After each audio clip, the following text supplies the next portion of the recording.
Hello everyone, কেমন আছো তোমরা সবাই? আশা করি ভালো আছো। নতুন আরেকটা মিনি ব্লগ নিয়ে চলে এলাম আমি। তো আমাকে দেখতে এরকম লাগছে তার কারণ একটু আগেই আমি আর কি চুলে তেল দিয়েছি, তো সেই কারণে। তো ব্রেকফাস্ট করতে বসেছিলাম। ব্রেকফাস্টে ছিল গতকাল রাত্রে এই চাউমিন আর চিলি চিকেনটা আনা হয়েছিল, যার একটুখানি বেঁচে গেছিলো। আর এরকম খাবার বেঁচে গেলে তো আমি পরের দিন ব্রেকফাস্টে গরম করে খেয়ে নিই, তো সেটা দিয়ে ব্রেকফাস্টটা সারলাম। আর মিশো থেকে এই পার্সেলটা এসেছিলো, এই জিনিসটা আমি অর্ডার দিয়েছিলাম আর কি, হোম ডেকোর আইটেম। ভীষণ সুন্দর এসছে জিনিসটা। তার মধ্যে একটা চুলের মানে ছোট্ট ফুলের টপ আর কি আমি রেখেছিলাম।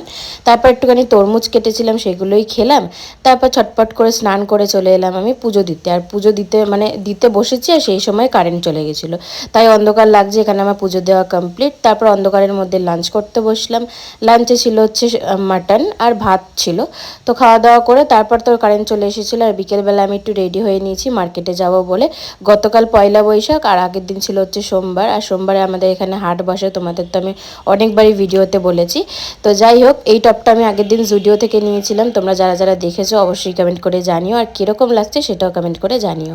তো এই যে মার্কেটে যাবো বলে বেরিয়ে পড়লাম, মার্কেটে ঘোরাঘুরি করছিলাম। আর এখন যেহেতু পয়লা বৈশাখ মানে পরের দিনকারই, তো বড় দোকানেও সমস্ত কিছু খোলা ছিল। হাটের দোকান অত বেশি খোলা ছিল না। তো যাই হোক, তারপর বাড়ি চলে এসেছিলাম। আর এই জুতোটা আমি কিনেছি, একটা জুতো দেখাচ্ছি দেখো তোমাদেরকে কত কায়দা করে। তো কীরকম হয়েছে জুতোটা কমেন্ট করে জানিও। তো এই মিনি ব্লগটা এই অবধি রাখছি। ভালো লাগলে লাইক কমেন্ট শেয়ার অবশ্যই, চ্যানেলটাকে সাবস্ক্রাইব করে নিও। চলো আজকের মতন টাটা।